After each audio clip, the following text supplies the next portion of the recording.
This business podcast, the Two Business Guys Mastermind, uncovers for you secrets and share tips and tricks to entrepreneurship as they mastermind on how to have startup, operational, and overall business success so that you can go on to get better results. Enjoy. What happens when your business comes under attack? Listen in as the Two Business Guys Mastermind on ways to prevent attacks and to succeed despite them. Enjoy. Welcome back, everybody. John and I are masterminding on something today that I think you might find very interesting, and it's about protecting your business. Now, something happened over the weekend. It was a Zoom bombing event, and if you've never heard of Zoom bombing, it's where somebody basically tries to, get in and hack your Zoom event.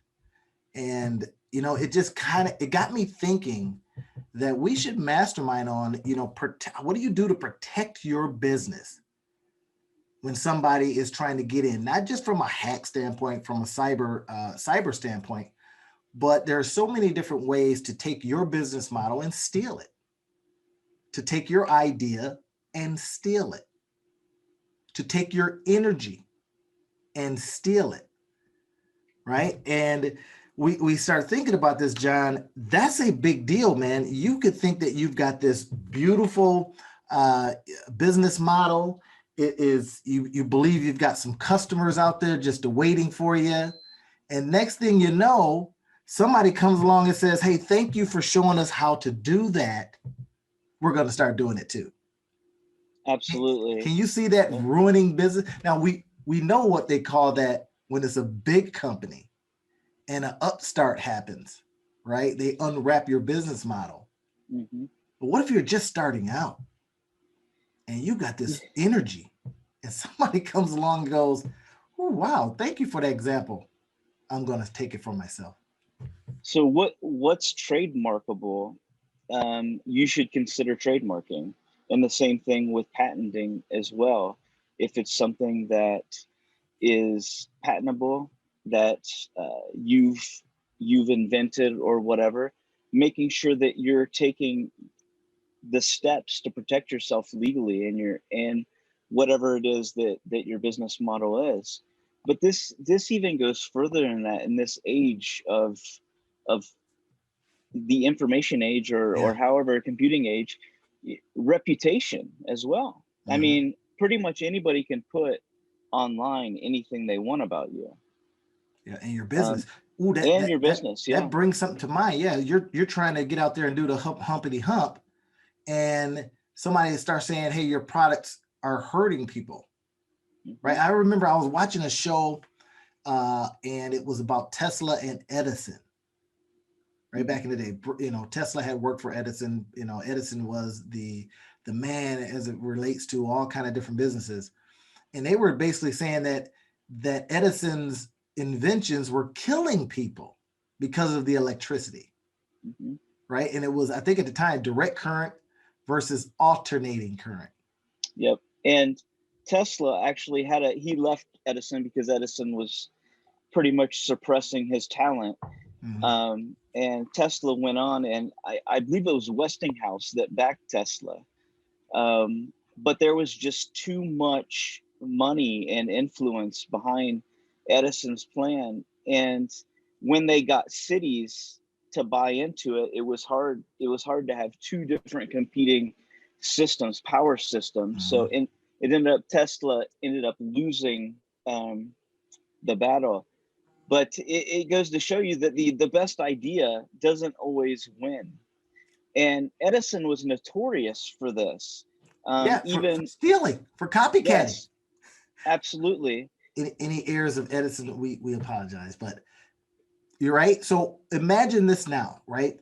Here it is, 2021, and somebody is looking at your business model. Somebody's just waiting in the wings for your business to come out. Now, another thing I've heard of, John, and we should probably, put this out there, is I've heard of people, you come up with an idea and then you get maybe, let's say, a patent here in the United States, but you don't get it internationally. Yep. and you see your So stuff somewhere else. and this is prevalent in parts of Asia, and China is one of the big areas, because there isn't that that's why there isn't that restriction, that trademark Right, restriction, where right. individuals can't uh, reproduce the Nike symbol or any other famous brand. And I remember when I was in Southeast Asia, seeing this all over the place, and it confused me, because at first I thought it was legitimate, and I'm like, why is this stuff so cheap? Because I could get this stuff at a fraction of the cost Hmm. that I could in the United States. And then I come to find out that these were individuals that were copycats. They were copying these major brands, and that's also prevalent in the United States. And I have a brother-in-law who's a federal attorney, and a lot of illegal activities are funded Hmm. through that. Hmm. Um, so when individuals they import that stuff to the United States and they sell it underground, or however, whatever you call it, um, a lot of that money is used for nefarious purposes. Sure. Yeah. And so when we start thinking about, all right, you got some again, some startup, right? Just trying to make several $100,000 a year, or just trying to replace their job income. How much should they worry about this? I mean, keep in mind that patents cost money and it costs time. And even getting something a copyright outside of just, creating a story or something like that, that costs money, at least $300, to get a little trademark on some things, right? Or a SM, and you get your provisionals and all that kind of stuff, to kind of protect your stuff. And it's almost as if the gate is so high that entrepreneurs are just faced with so many things that are trying to keep them out, that many of them just go, you know what, this is too much work. I got to now think about Zoom trollers, copycatters, audience stealers, patent skimmers, ideas. I got to think about all that stuff. Is it worth it? Is it worth it to get out there and try to put an idea that might get stolen? And you have so much fear, right? I know I see that when I have students come in. And one of the big things they think about all the time is, I don't want to say much about my idea because I don't want it to get stolen. Right now, in certain cases, I get that, but there's also the other side of that, right? And this is what we should really, get into is, how do you continually innovate out of that idea, out of that situation, right? And what's coming to mind is the book Blue Ocean Strategy, or Blue Mhm. Ocean Shift. This book right here, Blue Ocean Shift, in fact, they talk about that Blue Ocean Shift. So you got Blue Ocean, right? The original book, but this one is talking about going beyond competition, Mm. right? And they talk about, hey, you have to be in a situation that you're constantly innovating. You're not worrying about competition, you're worrying about innovation. You're constantly iterating. You see what I mean? And it also brings to mind what Amazon says. Hey, listen, if you've got a high margin, we're coming into that market because you just given us an opportunity to enter into that thing and then make some noise, product wise, whatever, right? So they could be the ultimate copycatters, right? But at the same time, who are you serving in what you're doing, and how do they benefit? You see what I mean? Absolutely. Yep. Structuring your business in a way. So here's one of the tips, everybody. You got structuring your business in a way that it is in your innovation that keeps you ahead of competition, ahead of the trollers, right? How are you nimble and quick enough that you can rapidly iterate your business? That becomes some of the, and you got to bake that in. It's something that, John, when we were as we are rolling out an idea, right? Last week we talked about, hey, watch us create something from scratch, business from scratch. And then some of the things you start thinking about as you roll that next step. One of the main things I says that we have to do is introduce right into the business model the ability to scale. Mm-hmm. right? And that's what I meant by that, of course. Well, you know what I meant by that, but if you're listening into this on YouTube, then it is building right into your model the idea that you wouldn't need a whole bunch of inputs, you won't have a whole bunch of people, you won't have a whole bunch of expenses, costs, all that kind of stuff, that you can build it in an automated fashion, a company and or idea that can scale and that could rapidly grow without you having to put all these darn inputs. That's what slows companies down, and it'll ruin you. You get a whole bunch of people that buy your stuff.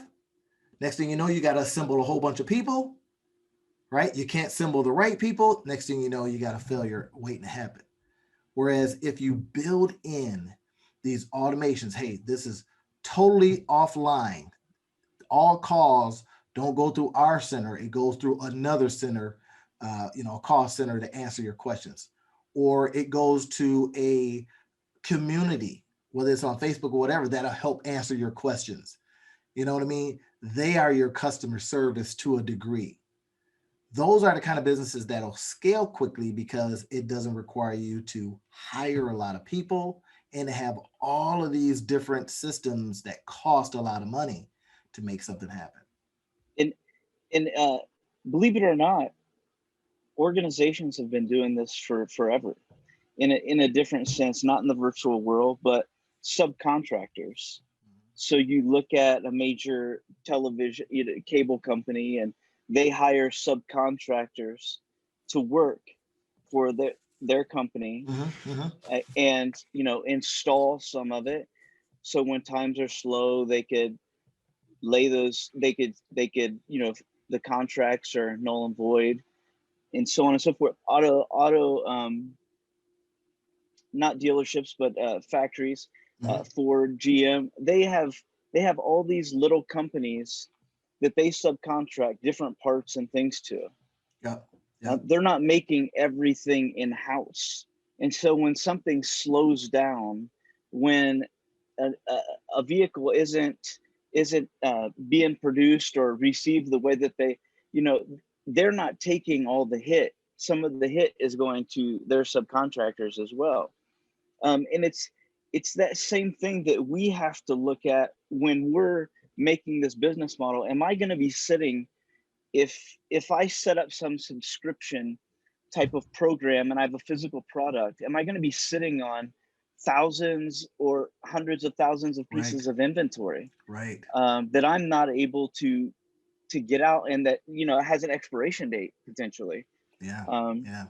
So those are all things that we need to consider. And you're really good at this, Randy, because you use technology, you use that digital space, instead of the physical formats of like books and whatnot, to be able to take your information to the next level. So in those types of situations, you wouldn't feel it as much as Barnes and Noble felt it when Amazon came into the picture. Right. And they're saying, hey, listen, we've got a better system. And this is what at the top of the hour, we had talked about the approach, the red team, blue team approach, right? And we may have talked about this in one of our other podcasts. The red team, blue team approach, right? Which is coming from the military. It's like the red team has one job, and one job, they don't think about defense, and you could decide on what that looks like, if it's going to be all defense or all offense. Blue could be offense. And if you're setting up your situation or company, even if you're a one-person bang, right? And this is where you kind of get a mastermind group of people around you, and you give them permission. Hey, red team that. If you decide the red team is all defense, here's the idea, crush it. Oftentimes entrepreneurs won't do that. I can't tell you how many, because it hits your heart. You came up with this idea in the middle of the night, and you thought it was, better than the best thing since sliced bread or whatever. And you really don't want to hear the naysayer, the negative Nellies or whatever.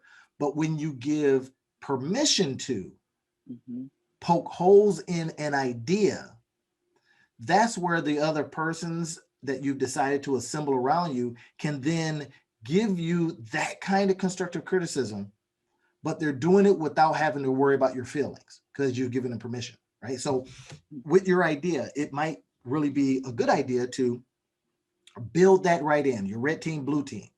All right. You come up with an idea, you send it to 5 people and say, don't tell me anything about how good you believe it is. All I want to know is poke holes in it. Where are the problems? Why does it stink? Why won't it work? Right. And it would be good to have a couple of negative people that you know that are naysayers. And if you can't defend those with some kind of reasonable, okay, I would do this if this happens. You see what I mean? If you can't defend it, then you really need to go back to the drawing board, because here's what happens, John. You put it out there into the marketplace, and you got competition doing that to you. Mm-hmm. Again, that's when they come in and start stealing the ideas and saying, hey, wait a minute, here's a hole in here. Here's something that we can exploit. Here's something that we can kind of, steal from, if you will. But if you've done a little bit of this beforehand, and taken the air rolls and hone the idea in a way, you don't have to make it perfect, but what you do have to do is make it perfectly protected. Mm-hmm. Mm-hmm. Right? Wrap it with some kind of, hey, and then that way, when something happens, you're pinging off of it. Oh, I saw that. I knew that was going to come because, somebody in my group or somebody that I put it out there to that I, know, like, and trust, they told me here's a hole, and I was ready to fill it. Mm-hmm. Right? Ready to fill it with a new action, a new patch, or whatever it is. Right? And that's that rapid iteration. That's that minimum viable product, idea. Put something out there. Let society tell you what's wrong with it. Let your competition try to take it so that you can iterate and do it quickly. Right? I'll give you an example. This is something that happened this weekend. I was talking to a guy the other day, and he says, hey, my business has a huge profit margin, right? Because, when somebody throws a number out there to me, the first thing I say, hey, I'm going to make X amount of dollars in my business. The first thing I'm thinking about, John, is, okay, what's your profit margin and against what costs? I don't want to hear the superlatives. We're poised to make X amount of dollars, because that don't impress me. Well, depending on the kind of business you have, what does the input also mean, right? In other words, wait a minute. If your business is going to do X amount of dollars, how much is it going to take to do that business, right? And they say, well, my profit margins are high. Okay, all right. So let's think about something else. How can you take out some of the things? This is, I responded to him. I says, how can you think about your product and your project in a non-linear sense, right? In other words, can we think about how we can add things to this product that could get me not to just X amount of dollars per year, but to 10X that, without, by reducing out expenses, by reducing out all the inputs that's going to be involved in that, right? In other words, the cost of goods sold, the cost of doing business, however you want to say it. This is what oftentimes people don't account for. Now you got to go fulfill. And fulfilling means you got to assemble all these team members and all that kind of stuff. But what can you, from that idea, use to 10X that idea? That's what I'm constantly thinking about when I'm working with businesses or whatever. Then I start saying, okay, let's look at this from a different standpoint. You're going to do this, but let's look over here and see how we can 10X that, right? Using something that allows it to scale much better than what you are currently doing. Now go do the business, of course, but always be thinking about how you can extend it 10X wise without having to go and say, well, I'm gonna go get 10 times more of that kind of business. Because that just, it becomes circular and it just doesn't work out, right? So what else could I do? How can I make money from making money? How can I look at that and go, is there something I can create off of that? And let me give you an example. Can I create a system, a process, a course, a something like that from doing this business? Hey, I went and got my, millions of dollars, but then I created a way for you to get millions of dollars, and maybe I can sell that as a system. You see what I mean? That's the leverageability part. No more extra inputs. It's from doing your business already, but now you're taking a piece of that and going, how can I systematize that? And can I now, wait a minute, if I can see this system, this style, this approach, and I can, in essence, bottle it, could I now sell those bottles? Absolutely can. Now that's 10x in your business. That's, so what does that take, John? That takes right when you're starting. How did we start this? What are the steps we did, systems we put in place? And this even goes back further to when you're looking at, hey, if I'm actually making a physical product, for example, in the late 90s, early 2000, Sega Genesis was competing with PlayStation, and Sega was more popular. They were outselling PlayStation, but it costs more money to make the Sega because they were putting 4 microprocessors in it, so their margins were really low. Whereas PlayStation had 1 microprocessor, and so they were making more money off of each sale, even though they weren't selling as many as Sega was. Right. So imagine, so so we have to even look at that when you're looking at costs.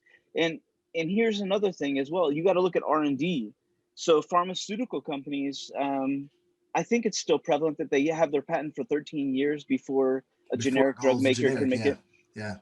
And that's because they could spend years and years and years on research and development and put in millions and millions of dollars. So it's not it's not when you start producing and selling to the public, but you have to go back and figure out, hey, what was my cost to even develop that in the first place? Right.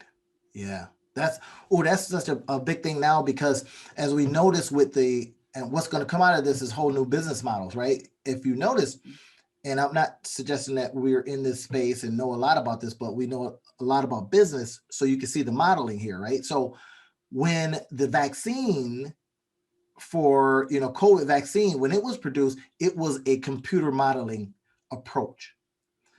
And it was short time framed. So somebody had to take a novel approach into the creation of that virus or of that vaccine in a whole different way, using maybe the RNA approach, right?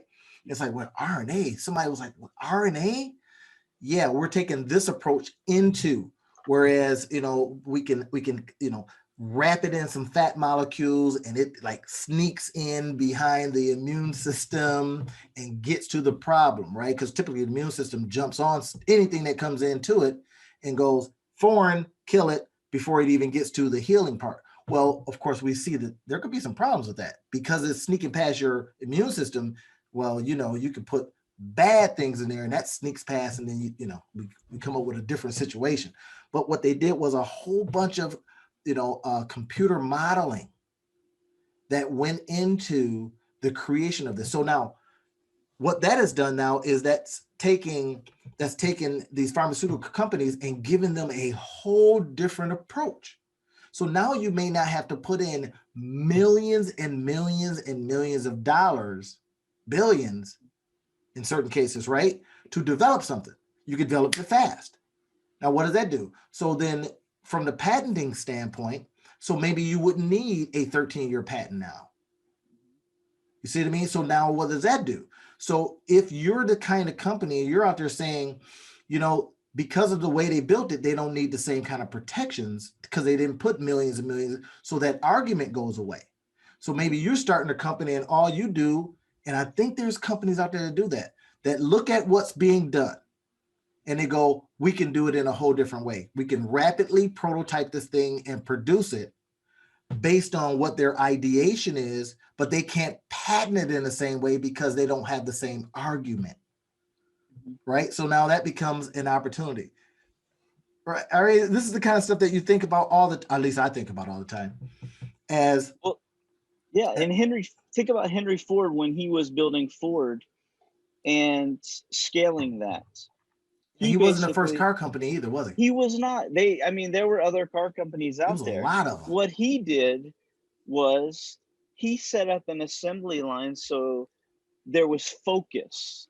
Made the and process smarter. and there wasn't any ancillary. You know, I couldn't change the color of the car. I couldn't have a Right. red Right. car. Right. It only came in black. Right. So he made it streamlined, this process, so it wasn't taking the time frame, or it didn't have the costs associated with that as some of the other car companies during that time. Yep. Yep. And business owners out there right now, think about what we're talking about here is that you also have to not only look at things that way, but look at who could be doing that to your business.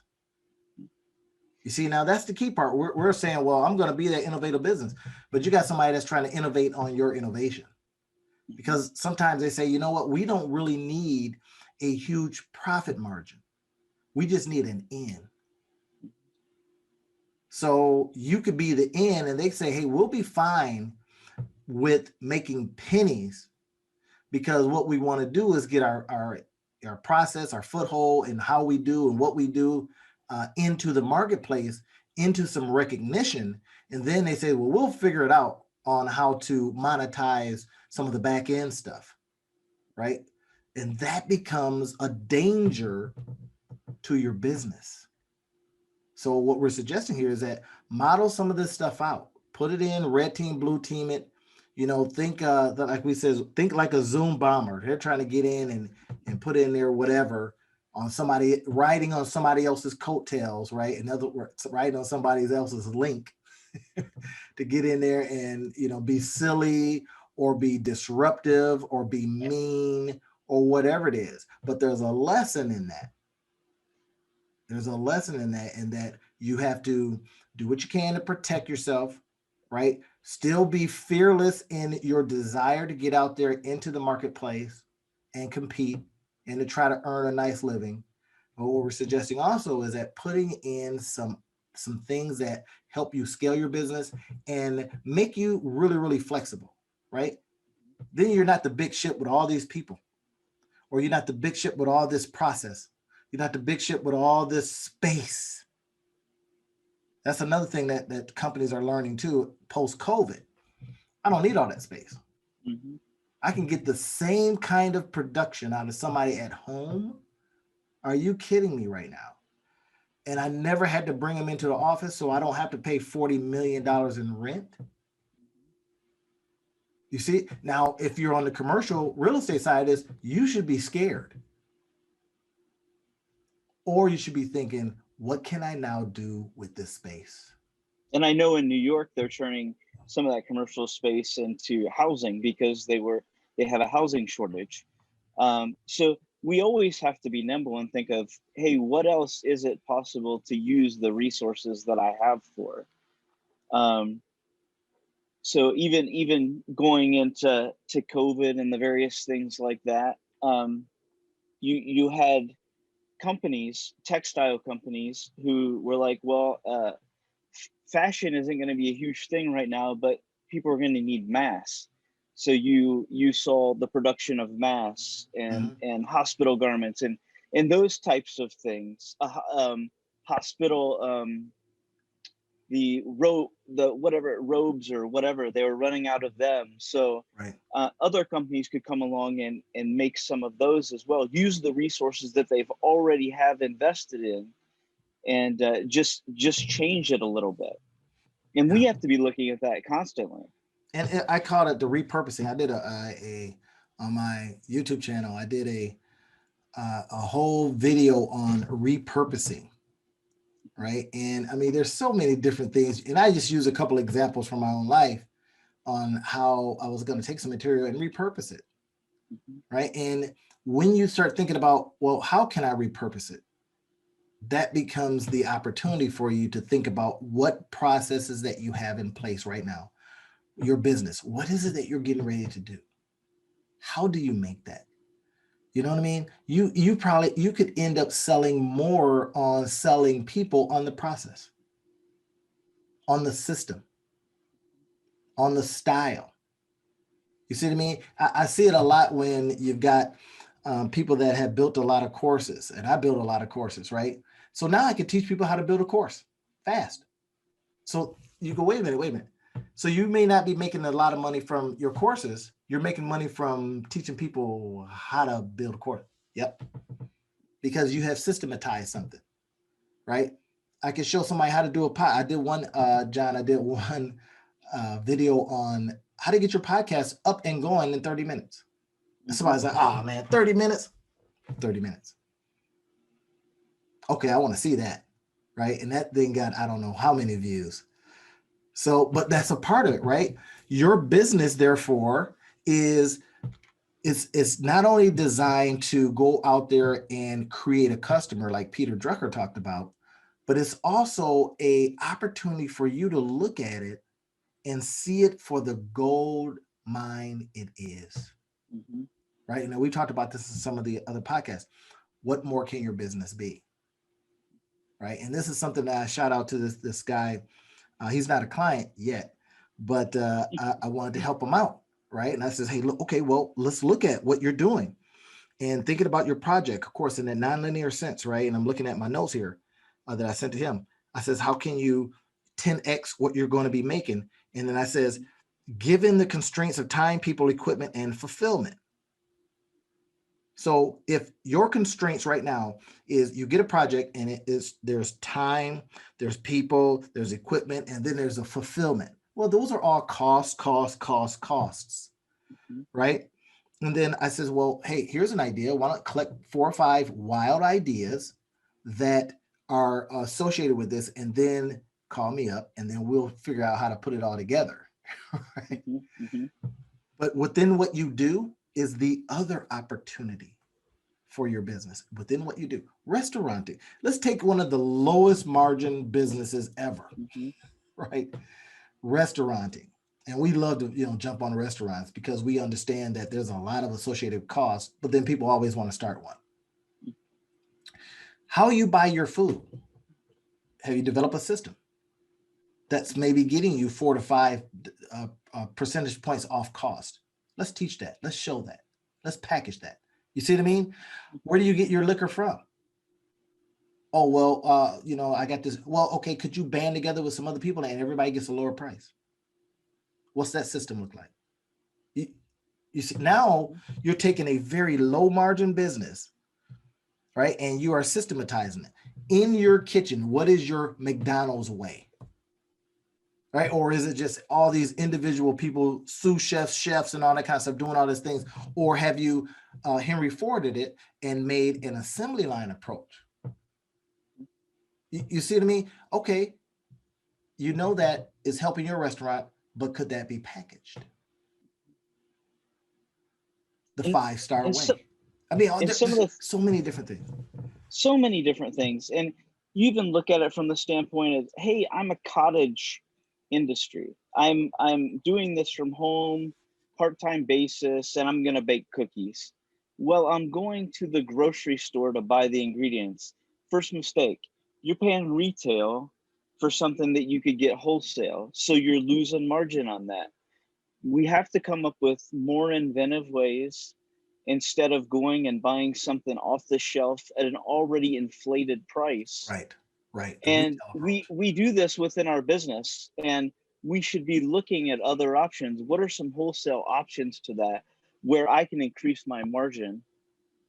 Right.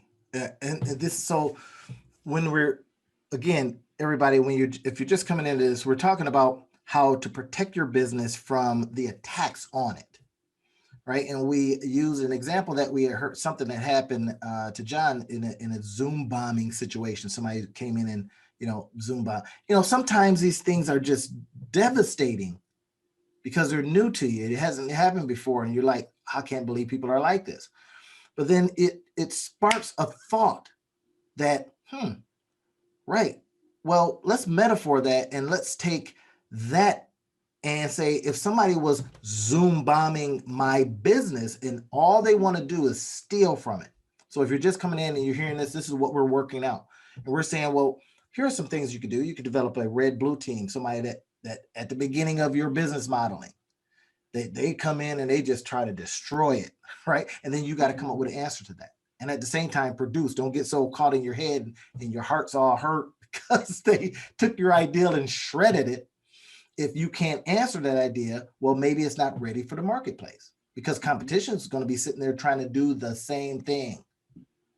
Right. So now once you do that, then you're looking at your business and saying, you know what, here's my process, but what more can this thing be? This one's getting me 3 to 4 to 5 to 6% margin. But if I could sell the process, maybe that could be a new line of business that then increases the overall margins up. Can I reduce out some of the inputs that are just crushing my cost of goods sold, right? And create these systems immediately that allow it to scale, and I apologize for using these kind of words, but exponentially, right? That allows it to do that kind of stuff. So you're saying, and this is what I'm suggesting, you're looking at it, and John, we do this when we're coming up with this idea, and we're saying, okay, here's some things that could affect it. Oh, wow, maybe the name over there could get kind of, people didn't think about that, but then I could see, wait a minute, I could get a cease and desist letter from them, right? Somebody saying, hey, that's our name, is too close or whatever. So at least McDowell's. Yeah, McDowell's, right? Versus McDonald's, right? Coming to America is coming out again, Coming to America too. So that's something to think about, right? So these are some of the things that, listen, you start off with that, right? Believing that this is going to be attacked. It's going to be Zoom bombed, if you will. What do I need to do? And still stay upright enough, right? And enthused enough about your idea to put the energy behind it, right? And then now you got to get it out there and test. Now, John, you hear me say that all the time. When John comes up with an idea, says, let's test it, right? Some entrepreneurs don't like to hear that because it's like, oh man, test again? Yes, because we don't know. We just had it in our head in the shower that it would be a good idea. And until we test it, till people get out there and the customers go, I don't want this. I'm already satisfying this desire over there. And you're like, darn it. But you don't want to put thousands of dollars into it. You want to put 10 or 100. One of the things that I do, John, personally, is I'll build a very quick landing page for pennies. Start driving some traffic to it and see if anybody bites. And I can tell you, I've had some things that it was like crickets. It's like, I'm not going for that idea.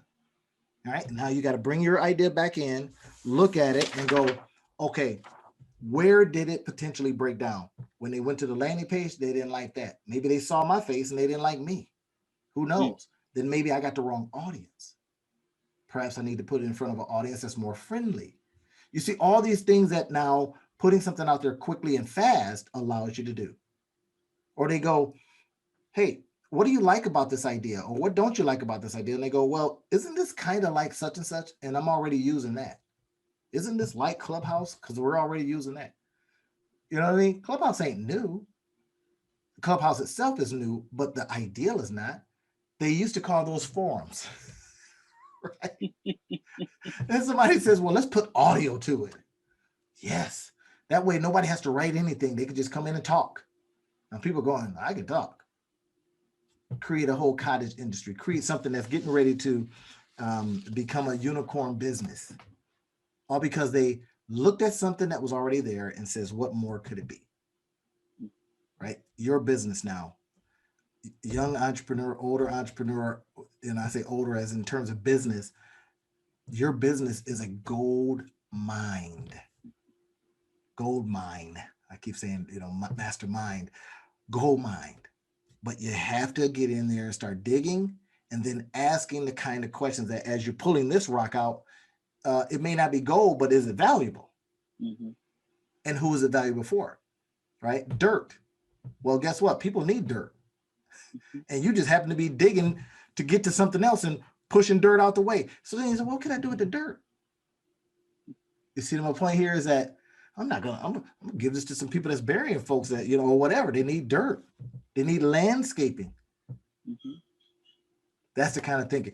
John, there was something that came up, man. I was reading about this quite recently. And somebody was talking about it was some kind of seaweed it was destroying this whole little area. And somebody figured out how to farm it. It was just, because it was choking out oxygen wise these areas. I can't remember the exact, but anyway, so somebody figured out how to farm it and then use it in energy production. And I was thinking, oh my God, something was pervasive, you know what I mean? It was an ecological disaster for this particular area. And now they're saying, oh no, we'll come in and grab that for you because we sell it over here for some kind of energy production. I was like, man, that's brilliant. I saw Yeah. something a YouTube video that was using some husks. Apparently, these husks just get tossed out. Was it rice husk? Some kind of husk, and they were using it as insulation, right? In an additive kind of manufacturing space. They had this little anyway. I mean, but it's like I wouldn't use husk because to me that just seems like it would attract mice. I'm just saying. Mice go, oh my God, a house full of food. You're like, why is my house cold? Oh, the mice are happy. But anyways, this becomes, some of the things, man, that you get excited about. And your business out there, everybody, you should be excited about when you're starting something and doing these simulations, if you will. Get excited about it. It's going to hurt your heart a little bit because your idea is going to get shredded, but it will save you a lot of money and heartache when you can answer all that stuff.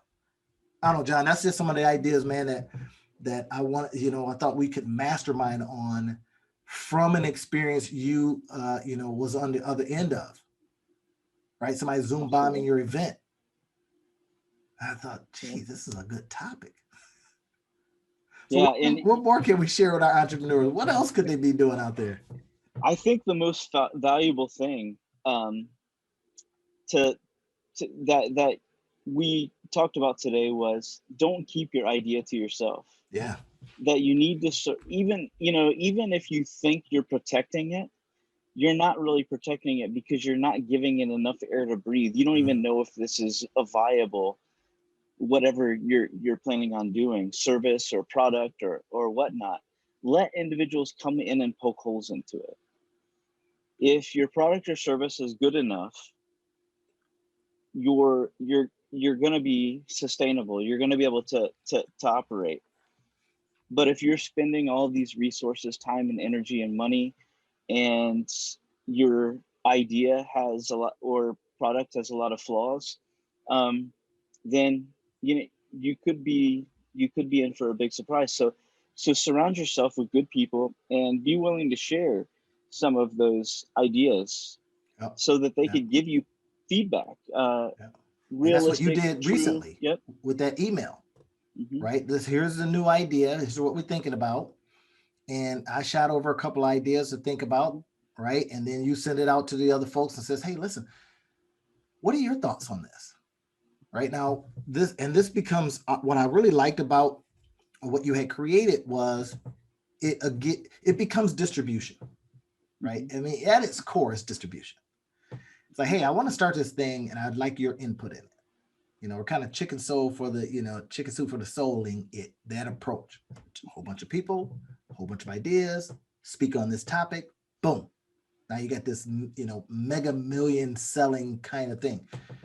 And that crowdsourced approach, in my opinion, is what's going to happen going forward, right? Especially if everybody is sharing in the limelight. You see what I mean? So, hey, look, this is how we collectively grab these ideas and then be of service and benefit to X.